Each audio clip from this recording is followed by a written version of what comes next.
Professor, quero conversar com você sobre Mauro Cid, todo esse imbróglio envolvendo a família Bolsonaro. Como a gente contou aqui, Mauro Cid já soma horas, 24 horas de depoimentos ali na Polícia Federal, e as notícias que chegam é que ele estaria nessa fase de pré-delação, ou seja, ele estaria realmente expondo tudo para conseguir firmar uma delação premiada.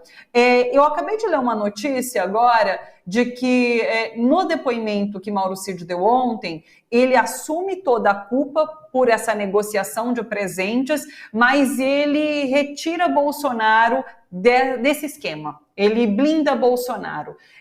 Como que você vê essa possibilidade? É um tanto difícil do ponto de vista de estratégia de defesa, você, como um cumpridor de ordens, não colocar o seu chefe ali como quem estava te ordenando para cumprir o seu dever, né? Então, assim, como que você entende hoje estratégias de defesa de Mauro Cid e do próprio Jair Bolsonaro? Bem, nós não sabemos exatamente, né, como foi essa delação, são notícias, né? Não sabemos exatamente, então são mais hipóteses.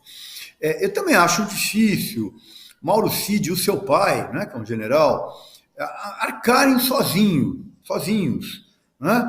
Quer dizer, o que eles ganham com isso? Né? Uma prisão de muitos anos, né? Enfim, o que o Bolsonaro tem, inclusive, a dar a ele, que é uma figura já inelegível aqui por 8 anos, com uma potencial prisão esperando.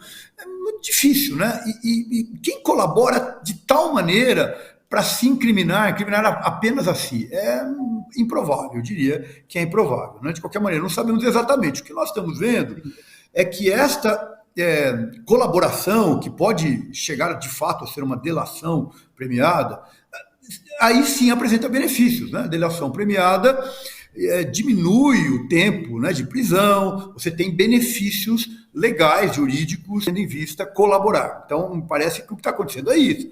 24 horas de depoimento é bastante coisa, né? Falando com policiais distintos, enfim. Então, me parece que a possibilidade do Mauro Cid, que, como você bem disse, é um auxiliar, é um ajudante de ordens. O próprio nome indica isso, ele não tem autonomia, né?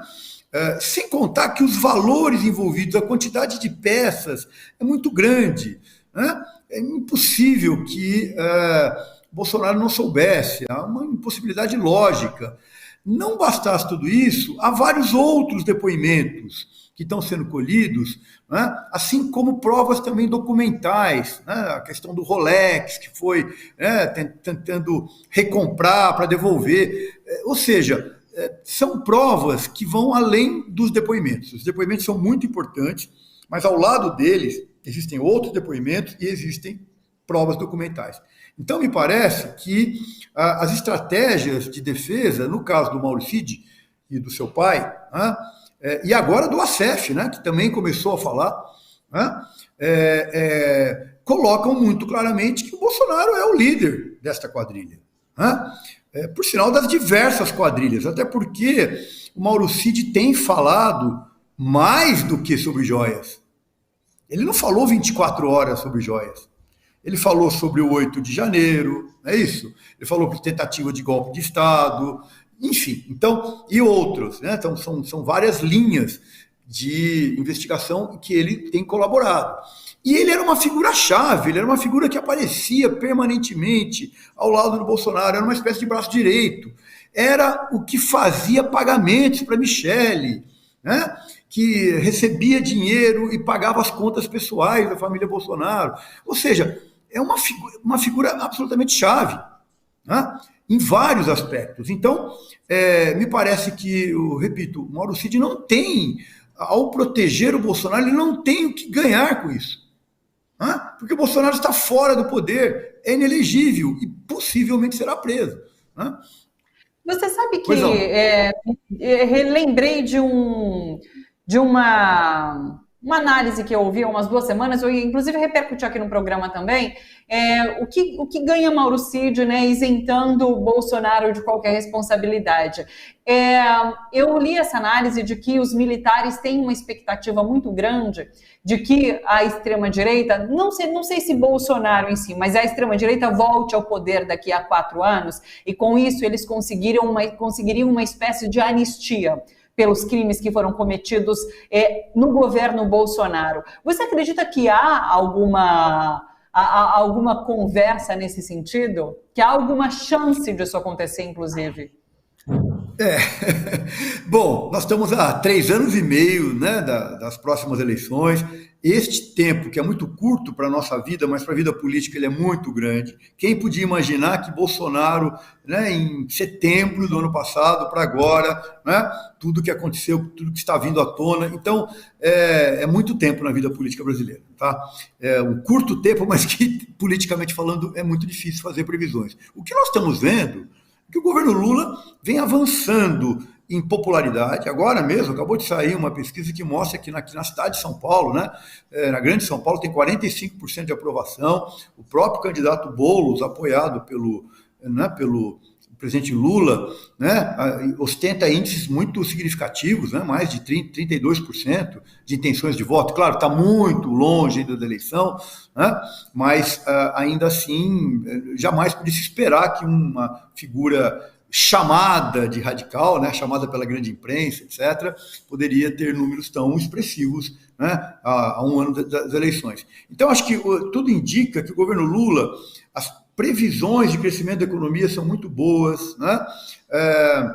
Os investimentos exteriores estão voltando, há um clima de ambiente de negócios, né? As grandes empresas chinesas estão se restabelecendo, não estão indo embora mais do Brasil. Então, há um clima econômico, né, bastante positivo.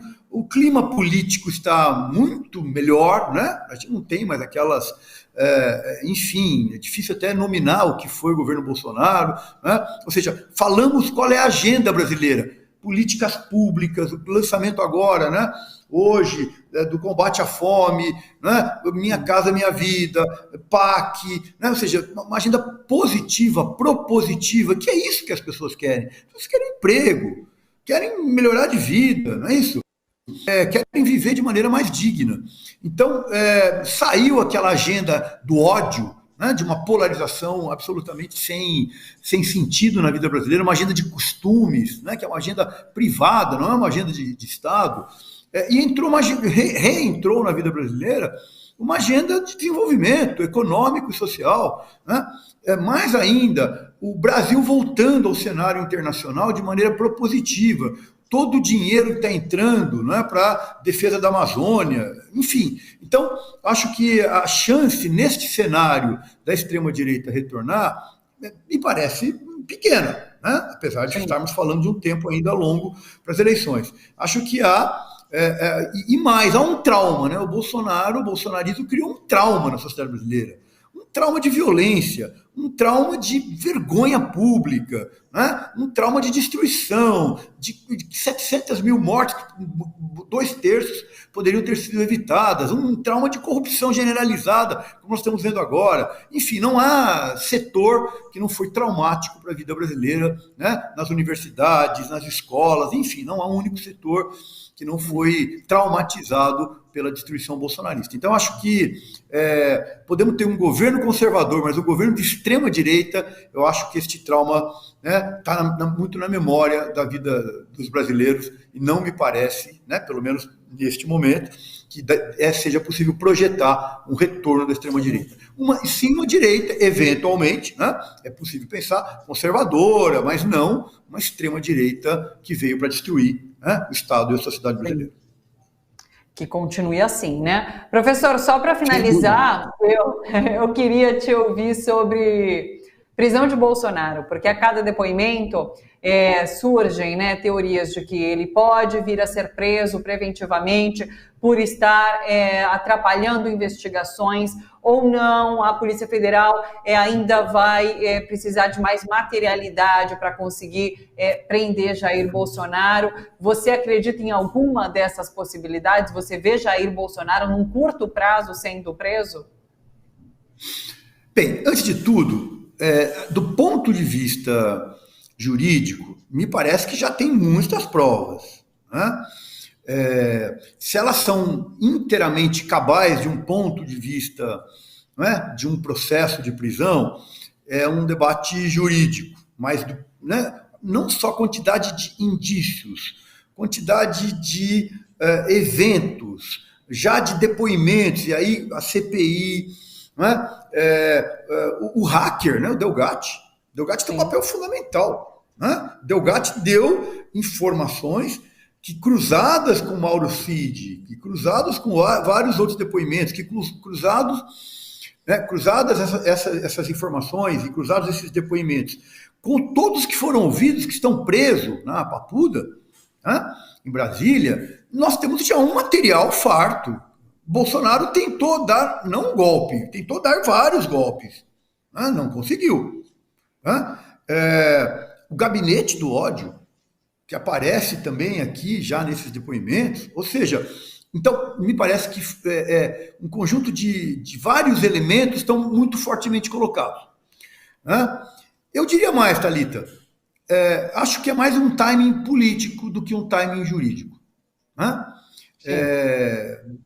Pensando que o presidente Lula foi preso sem provas, né? E é claro que estávamos na época do estado de exceção da Lava Jato, infelizmente não estamos mais, mas me parece que um conjunto de elementos nas mais diversas direções seriam suficientes para uma prisão do Bolsonaro. Tá? Parece o timing político. O que o Bolsonaro quer é se vitimizar, evidentemente, né? Se tornar um mártir, aí sim se tornar um mito, que ele nunca foi. Né? Nunca foi, por todos os motivos. Então, me parece que a prisão do Bolsonaro é inevitável. A questão é quando. E este será um timing, né? A temporalidade, que vai combinar elementos jurídicos com elementos políticos. Né? Deixar, se é assim que eu posso dizer, que venham à tona cada vez mais este bueiro, né? Este esgoto representado pelo governo Bolsonaro, que envolve muito mais pessoas, envolve a sua mulher. A Michelle Bolsonaro, que fala-se pouco, ela tem contas pagas, né? Ela ficou com joias, enfim, tem um trânsito de pessoas ligadas à igreja dela, fazendo negociação no ministério, né? Em vários ministérios, enfim. Então, todos os filhos, o Jair Renan, né? Intermediação, dinheiro no exterior, Flávio Bolsonaro, enfim, Carlos Bolsonaro, toda a família está envolvida.